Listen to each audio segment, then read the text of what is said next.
आज गोटे पवित्र दिन महाविश्व पणा संक्रांति एवं हनुमान जयंती एवं आज आमर जे संविधान रचयिता डॉक्टर भीमराव अंबेडकर आज जन्म दिवस। यही अवसर में मोर समस्त भाई भौणी माँ मौसी गुरुजन मानक मोर अंतर हार्दिक अभिनंदन शुभेच्छा जनाऊँगी। आज वीर बजरंगी वाला जे आज तांकर जन्मदिन आज केन्द्रापड़ा बहु आडंबर रे तांकर जन्मदिन पालन कराउची। आज संघ परिवार विविध क्षेत्र आज गोटे विराट रैली मध्य केन्द्रापड़ा आज अनुष्ठित होची। माउसी माँ मंदिर 3 मुहाणी जाए वीर बजरंगी हनुमान जी जन्मदिन अवसर में प्रत्येक ग्राम प्रत्येक पंचायत रे आज ये उत्सव पालन करुछंती। आज हिंदू नववर्ष मोर समस्त जनसाधारण को हार्दिक अभिनंदन शुभेच्छा।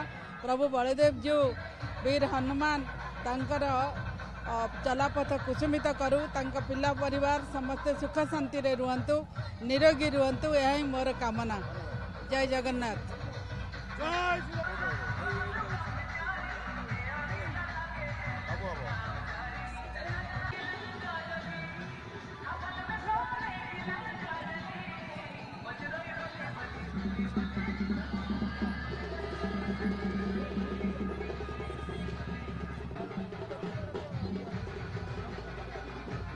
आज हिंदू नववर्ष पालन करने माउसिया मंदिर पाखे आम केन्द्रापड़ा इच्छापुर स्थित माउसिया मंदिर पाखे आम प्रतिवर्ष ये प्रोग्राम सब अरेंज करूँ। पणा बांटा आमर फल बंटारे आम सब जिते आमर सब श्रद्धालु मैंने बलदेव मंदिर को आसती एवं आमर ये जो रैली चले एठारे हिंदू समावेश ताकू आम उत्साहित करूँ एवं या द्वारा आम सब वर्ष समस्त लोक मानक ये करचु जे प्रोत्साहन दौर समस्ते आसिकिना ये एकत्रित हूँ एवं यही रैली रे समावेश हूँ एवं आमर श्री बलदेव जी आशीर्वाद नि।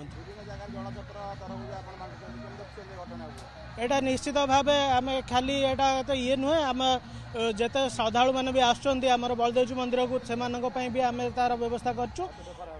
अत्यधिक खरा एवं आपणकर जो महाविश्व संक्रांति जनित प्रबल ग्रीष्म तापर बचित होगापी आम पणा एवं तरबुजार व्यवस्था करूँ और विभिन्न प्रकार फल जूस भी रास्ता जाक सब बंटन कराद्वारा आम लोक मैंने उपकृत हो आम आशा कर।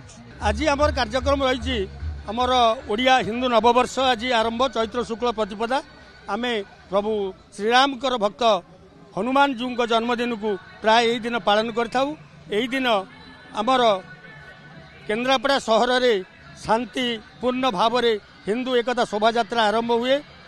कारण ये शोभा यात्रा हिंदू मान को एकत्रित करने एवं हिंदू मान मध्य शांति मैत्री भाव स्थापन करने ये हूँ आमर लक्ष्य। तेणु आम प्रतिवर्ष यही चैत्र शुक्ल प्रतिपदा हनुमान जयंती पणा संक्रांति दिन आम ये हिंदू शोभा यात्रा करथाऊ। यही शोभा यात्रा आमर केन्द्रापड़ार आराध्य देवता श्री श्री सिद्ध बलदेव जी माउसी माँ मंदिर निकटर बाहर सहरर मुख्य रास्ता दे 3 मुहाणी स्थित श्रीराम मंदिर प्रांगण में समाप्त हुए और से भोजन कर समस्ते जाती एवं ये गोटे वार्ता जे कि ये नववर्ष आमर केन्द्रापड़ावासी समस्तंकर मनरे शांति मैत्री भाव स्थापना हो एवं समस्तंकर चलापथ कुसुमित हो। प्रभु जगन्नाथ समस्त को आशीर्वाद करी घंट घोड़े रखंतु यह ही आमर हूँ उद्देश्य।